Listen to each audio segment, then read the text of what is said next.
संविधान का मतलब समझते हैं? सुप्रीम लॉ ऑफ लैंड, अर्थात वह किताब जिसके माध्यम से हमारी देश चलता है। और समाजवाद एक सिस्टम है, एक प्रक्रिया है। अब आप समझिए कि क्या हमारे देश में समाजवाद नहीं होना चाहिए? तो मान लेते हैं वर्तमान सरकार ये कहती कि नहीं भाई, हमें समाजवाद की जरूरत नहीं है, तो उसको भी क्या करना होगा? इस शब्द को हटाने के लिए संविधान संशोधन करना होगा। I hope. नमस्कार, मैं सुनील वर्मा आपका स्वागत करता हूं रिजल्ट मित्रा के प्लेटफॉर्म पर। इस समय पूरे देश में एक चर्चा हो रही है कि वर्तमान सरकार ने संविधान को बदल दिया है। यह इस वजह से कहा जा रहा है क्योंकि जो सदन की कार्रवाई है वह नए संसद भवन में प्रारंभ हुई और उसी परिप्रेक्ष्य में जो सांसद हैं उनको एक बैग दिया गया। उस बैग में बहुत सी चीजें थी, लेकिन साथ ही साथ उसमें दिया गया था संविधान। अब जैसे ही कुछ सांसदों ने उस संविधान को पढ़ना प्रारंभ किया तो उन्हें एक परिवर्तन देखने को मिला। क्या परिवर्तन था उसको समझने के लिए आप कोई भी किताब का एग्जाम्पल ले सकते हैं। मान लेते हैं आपने कोई किताब लिया और आपने उसको खोला, तो सबसे पहले जो पेज आता है उसमें राइटर ये बताता है कि इस किताब में क्या क्या लिखा होगा। ठीक इसी तरह से हमारे संविधान का जो पहला पेज है उसको बोलते हैं प्रियम्बल, हिंदी में बोलते हैं उसको उद्देशिका, और उसी को हम प्रस्तावना भी कह देते हैं। उद्देशिका कहिए, प्रस्तावना कहिए, प्रियम्बल कहिए, शब्द कुछ भी हो, अर्थ एक ही है। क्या अर्थ है? कि वह पेज जो हमें यह बताता है कि हमारे संविधान का नेचर क्या है, जो हमें यह बताता है कि आगे के संविधान में क्या लिखा है। तो पहले के पेज में क्या था और अब जो संविधान दिया गया है उसमें क्या अंतर है? तो दरअसल अंतर यह है कि प्रस्तावना में से दो शब्द जो है कि हटा दिए गए। कौन कौन से शब्द? पहला शब्द है पंथ निरपेक्षता, जिसको इंग्लिश में बोलते हैं सेक्युलर, और दूसरा शब्द है समाजवादी। अब आपका प्रश्न ये आएगा कि आखिर क्या ये शब्द हटा देने से संविधान बदल गया है? तो अगर वास्तव में ये शब्द हटाए गए हैं तो इसको हम संविधान में बदलाव कहेंगे। ऐसा इस वजह से मैं कह रहा हूं क्योंकि यह शब्द पहले भी नहीं थे। इमरजेंसी से पहले देखेंगे तो ये शब्द नहीं थे। उस समय की जो रूलिंग सरकार थी कांग्रेस की, और उसको लीड कर रहे थे इंदिरा गांधी जी। तो आपको पता है कि 42nd कॉन्स्टिट्यूशनल अमेंडमेंट अर्थात 42वें संविधान संशोधन के माध्यम से यहाँ पर संविधान में शब्द जोड़े गए थे। पंथ निरपेक्षता और समाजवादी शब्द जोड़कर एक नए संविधान को पेश किया गया। इसीलिए तो कहा जाता है कि जब संविधान संशोधन करते हैं तो दरअसल संविधान में बदलाव किया जाता है। तो अगर उस समय जो शब्द जोड़े गए थे आप उसको संविधान को बदलना कहेंगे, तो वर्तमान में अगर ये शब्द हटा दिए गए हैं तो इसको भी हम संविधान का बदलना ही कहेंगे। लेकिन एक चीज ध्यान दीजिएगा कि यह करने के लिए हमें संविधान संशोधन करना होता है। ऐसा नहीं कि आज हमने कुछ लिख दिया कल कुछ लिख दिया। संविधान है ना, संविधान का मतलब समझते हैं? सुप्रीम लॉ ऑफ लैंड, अर्थात वह किताब जिसके माध्यम से हमारी देश चलता है। और देश को चलाने वाली किताब के नियमों में अगर इस तरह से परिवर्तन होगा तो देश का चिंतित होना स्वाभाविक है। इसीलिए ये जो चिंता है वो पूरे देश के स्तर पर देखी जा रही है। अब मैं यहां पर आपको कुछ पॉइंट्स आपके सामने रखना चाहता हूं कि अगर आप आम नागरिक हैं तो आपके लिए शब्द क्यों इंपॉर्टेंट है, और अगर इसको हटाया जा रहा है तो इसका जो लीगल प्रोसेस है, इसकी जो विधिक प्रक्रिया है वह क्या होनी चाहिए। तो सबसे पहले मैं आपको इन दोनों शब्दों का अर्थ समझाता हूं। पहला जो शब्द है वह है समाजवादी। समाजवादी जैसे शब्द सुनते हैं तो आपको हो सकता है कि कोई पार्टी याद आए, लेकिन किसी राजनीतिक दल को मत समझिए आप। समाजवादी एक ऐसा सिस्टम है जिसके तहत जो गरीब हैं, जो पिछड़े हैं, जो वंचित हैं, उनको मुख्य धारा में लाने का प्रयास किया जाता है। आपने दो आइडियोलॉजी सुनी होगी, एक होता है पूंजीवाद, दूसरा होता है साम्यवाद। पूंजीवाद बात करता है कि भैया जिसके पास जितना सक्षम है वो उतनी पूंजी का संकेंद्रण कर सकते हैं। साम्यवाद कहता है कि नहीं, राज्य डिसाइड करेगा कि किसको कितनी संपत्ति मिलनी चाहिए। और इसी से निकलकर आता है समाजवाद। समाजवाद कहता है कि हम इस तरह की प्रक्रिया अपनाएंगे जिससे गरीबी खत्म हो सके, असमानता खत्म हो सके, जो लोग पीछे रह गए हैं उनको कुछ हम कल्याणकारी योजनाओं के माध्यम से आगे बढ़ा सकें, जिससे वो भी विकास की मुख्य धारा में शामिल हो सकें। तो समाजवाद एक सिस्टम है, एक प्रक्रिया है। अब आप समझिए कि क्या हमारे देश में समाजवाद नहीं होना चाहिए? आप कहेंगे कि बिल्कुल होना चाहिए सर, क्योंकि गरीबी कहाँ खत्म हुई है, असमानता कहाँ खत्म हुई है, कुपोषण की समस्या कहाँ खत्म हुई है, अशिक्षा की समस्या कहाँ खत्म हुई है। तो यह जो शब्द है, यह दरअसल सरकार को प्रेरित करता है कि भैया जो संविधान में लिखा गया है उसको लागू कीजिए। अब ये जो शब्द है आप समझेंगे कि आखिर संविधान में स्टार्टिंग में जब संविधान लिखा जा रहा था तो क्यों नहीं जोड़ दिया गया? जब समाजवाद इतना अच्छा शब्द है तो क्यों नहीं जोड़ा गया? इसके पीछे का कारण है, संविधान सभा ने इस पर खूब चर्चा की और संविधान सभा ने कहा कि अगर हम इस शब्द को अभी जोड़ देंगे तो राज्य पर एक दबाव होगा। और क्या दबाव होगा कि वो बहुत सी कल्याणकारी योजनाओं के माध्यम से समाजवाद के लक्ष्य को पूरा करे। तो उस समय संविधान सभा ने यह निर्णय लिया कि भले ही हम ये शब्द नहीं लिख रहे हैं, लेकिन चूंकि हम एक लोकतांत्रिक देश हैं और लोकतंत्र में सभी की भागीदारी होनी चाहिए, सभी का हक होना चाहिए, सभी का कल्याण होना चाहिए, इसलिए हम मानकर चलेंगे कि आने वाली जो सरकारें हैं वो समाजवाद के लक्ष्य को प्राप्त करेंगे। इसीलिए संविधान में नहीं जोड़ा गया। लेकिन 1970 के दशक में आते आते आप देखते हैं कि पूरे देश में आंदोलन हो रहा होता है। कई जो है कि संगठन वर्तमान उस समय की सरकार पर दबाव डालते हैं। क्या दबाव डालते हैं कि भाई आप गरीबी खत्म कीजिए। तो उसी समय आप देखते हैं कि इंदिरा गांधी जी गरीबी हटाओ और अन्य बड़े बड़े नारे देती है और वो ये कहती हैं कि देखिए हमारी जो सरकार है, हमारी जो पार्टी है, उसका एजेंडा होगा समाजवाद को लाना और उसी प्रतिबद्धता को दिखाने के लिए वो समाजवाद को जोड़ती हैं। लेकिन उसके लिए उनको क्या करना पड़ा? संविधान संशोधन करना पड़ा। तो मान लेते हैं वर्तमान सरकार यह कहती कि नहीं भाई हमें समाजवाद की जरूरत नहीं है, तो उसको भी क्या करना होगा? इस शब्द को हटाने के लिए संविधान संशोधन करना होगा। आई होप आप एक शब्द को समझ पाएंगे, लेकिन इस शब्द को अब वर्तमान में थोड़ा सा कोरिलेट कीजिए।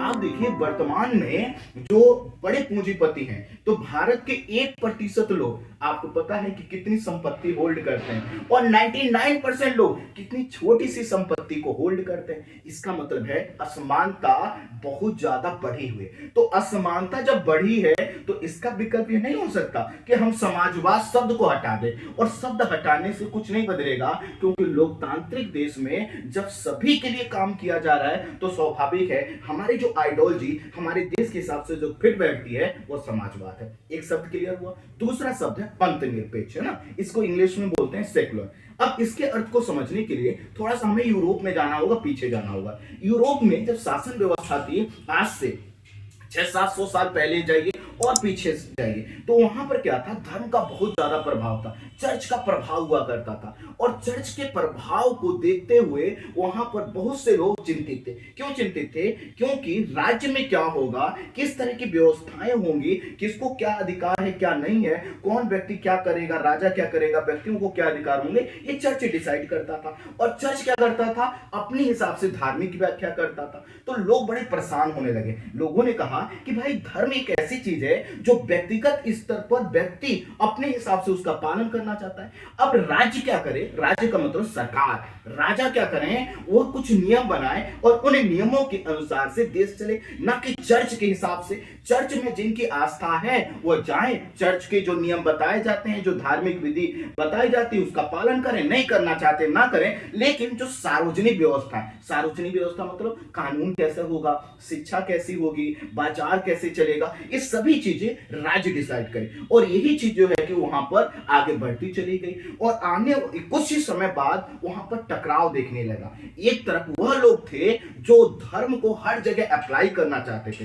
दूसरी तरफ वह लोग थे जो यह कह रहे थे कि धर्म अलग है और राज्य के जो कार्य है वो अलग है, दोनों को मिक्स ना किया जाए। तो वहीं से एक सेकुलर शब्द आया जिसका अर्थ वहां के संदर्भ में यह था कि राज्य अलग होगा, धर्म अलग होगा। जिसको धर्म मानना है वो चर्च में जाए, किसी भी धार्मिक स्थान पर जाए, वहां जो बताया जाता है वो व्यक्तिगत जीवन में करे। उसको क्या पूजा करना है, क्या किताब पढ़ना है ना, कौन सी नियम को मानना है, किस तरह से भोजन करना है, किस तरह से प्रेयर करना है, वो चर्च बताए और वो कोई व्यक्ति उसको माने या ना माने वो उसकी आजादी है। और राज्य क्या करेगा? जो सार्वजनिक मुद्दे हैं कि ट्रैफिक के नियम क्या होंगे, टैक्स के नियम क्या होंगे, वगैरह वगैरह जो सभी पर अप्लाई होते हैं वो राज्य डिसाइड करेगा।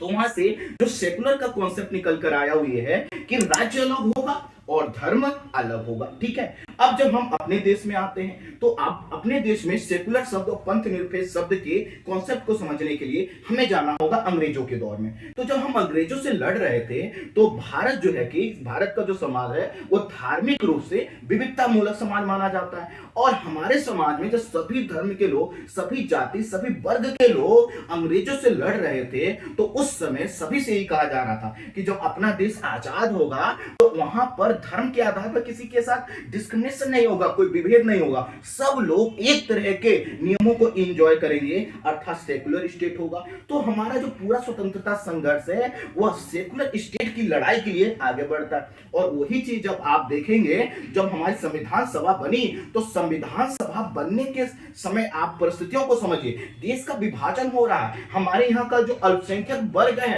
वह चिंतित है कि आगे चलकर ऐसा ना हो कि इसको हिंदू राष्ट्र बना दिया जाए और जो अल्पसंख्यक लोग हैं उनके अधिकारों को कुचला जाए। तो ऐसे में संविधान सभा ने सबको सिक्योर करने के लिए कि भैया डरना छोड़ दीजिए, हम एक क्या होंगे, सेकुलर स्टेट होंगे जहां पर धर्म के नाम पर किसी को विशेष अधिकार नहीं होंगे और अल्पसंख्यक लोगों के अधिकार नहीं छीने जाएंगे। और इसी चीज को सुनिश्चित करने के लिए अनुच्छेद 25 से लेकर 28 तक हमने सबको धार्मिक आजादी दी, और राज्य जो है कि इस तरह की कोई विधि ना बनाए, इसीलिए जगह जगह पर संविधान ने राज्य के ऊपर यह प्रतिबंध लगाया कि राज्य कभी भी धार्मिक आधार पर डिस्क्रिमिनेशन नहीं करेगा, अर्थात सभी धर्म के लोगों को एक तरह का लाभ पहुंचाएगा।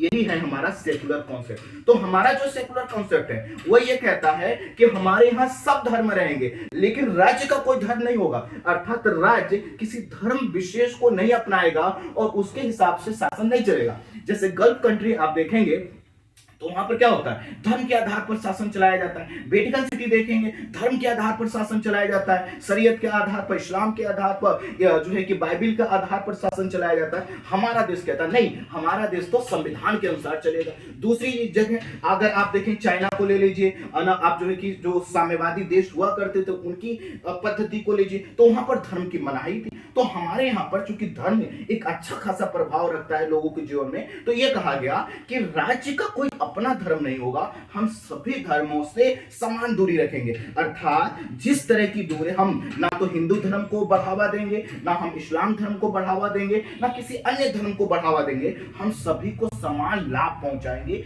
ये हमारा सेकुलर कॉन्सेप्ट है। अब देखिए यह जो वहां पर जो अच्छा, ये जो पूरा कॉन्सेप्ट जब संविधान सभा डिस्कस कर रही थी तो उसने क्यों नहीं रखा इस शब्द को, उसके पीछे का कारण यह था क्योंकि उस समय के जो संविधान सभा के सदस्य थे सभी की जो आइडियोलॉजी थी वो क्या थी, अधिकांश लोग सेकुलर कॉन्सेप्ट को लेकर चल रहे थे। और चूंकि समाज ही ऐसा था और जो हमारे देश का समाज ही ऐसा था कि सेकुलर कॉन्सेप्ट ही फिट हो सकता था, इसी के कारण हमने भले ही वो शब्द ना लिखा हो, लेकिन सुप्रीम कोर्ट ने बार बार ये कहा कि अगर हमारे संविधान में सेकुलर शब्द ना भी लिखा होता तो भी हमारे संविधान का जो भाव है वह क्या है, सेकुलर ही है।